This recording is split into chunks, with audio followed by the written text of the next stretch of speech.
Once again, we welcome you to the program Know Yourself. And we promise today that we're going to look at how to set long, immediate, and short-term goals. If we say long-term goals, let's simply accept to be something that will be done in a distant future. It could be 10 years, depending upon whatever you are targeting for yourself. It could be 5 years. And to some,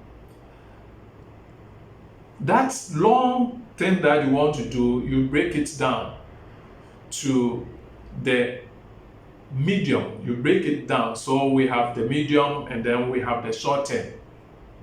And so maybe something for 6 years, you can bring it to 3 years, and then maybe you have 1 year to the 3 years. Now, that first thing you should understand is that in efficient management of time, what you need to do is to develop an explicit statement of your long-term goal or your long-range goals. Think of what you want to do in a distant future. Then again, this statement of goals will allow you to set shorter range goals and to prioritize specific activities according to how much they contribute to your long-term goals. So, for instance, you want to become a counseling psychologist, and that is about 6 years to 7 years. You want to become a medical doctor, that is 6 years to 7 years. Now, you want to be specialist in a certain field, that is also about 7 years or 8 years. Now, this is your long-term goal. So what you need to do is to break it down. And breaking it down will help you to know which programs to do, especially if you want to do science-related program, like you want to be a medical doctor. In this wise, even this one will inform the kind of program that you would do at the basic level. Because if you are into the arts or humanities, you know you have deviated from your long-term goal. So you set goals to guide you into the future. And therefore, if you want to be psychologists, there are programs that you need to do at the secondary school level that will lead you to the university, and then from first degree you continue your masters, and therefore you can reach where you are going. And so it is very important for us to know. Now, this is about career or a program that you want to do, but it could also be an achievement you have set for yourself. As I indicated, if you are a student and you have targeted to, at the end of your program, whether 3 years or 4-year program, you want to be a first-class student, you don't just sit down and then it will come. What you need to do is to subdivide those goals into manageable units. And as you decompose or you break them down, the bigger goal will become manageable. And so as a result, you would have to look at every year, you divide them into semester by semester. And every semester will be also subdivided into months. It will trickle down to your every minute, whatever you do in your career, in your schooling.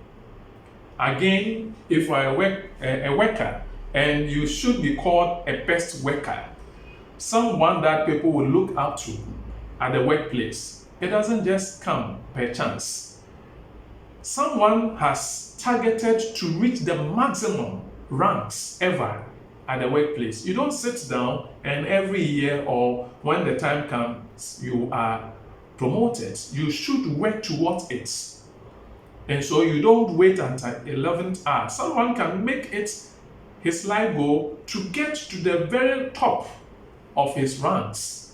And if that is the case, I'm saying that you decompose or you break this vision of yours or the goal down, and at the end of the day, you work yourself towards it. So every day, every minute of your time informs. So the daily activities will inform weekly, and the weekly ones will inform your monthly one. And then if it is a school, for instance, the semester, you would have worked yourself through.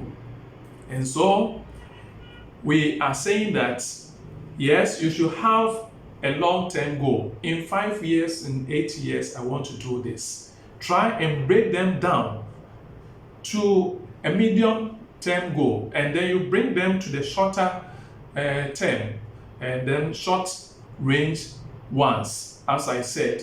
So let's say you have decomposed them into month by month. That will give you a semester. Then academic year, you have 2 semesters within the academic year. You have done that one. Every year, whatever you do is accumulative. They will sum them up by the end of the program to give you your GPA. And so you don't sit down to get first class. You start from that very day you step your foot on campus. And so we have, in our presentation today, explained how you can set short and medium term goals as well as long term goals to guide your time use. We have provided illustrations where possible to make these steps very clear. We have also learned how to divide broad goals into sub goals as part of the time management process that we began some weeks back. We believe that you will find the strategies we have taken you through so far needful and helpful, so you would adjust yourself and to set appropriate goals, long-term goals, and so you start immediately to work towards that long term. Thank you once again for your time. We also want to invite your comments, as you've always done, through the comment section. Let your questions flow. If you have anything to share with us, go ahead, subscribe and share. Thanks so much for your time.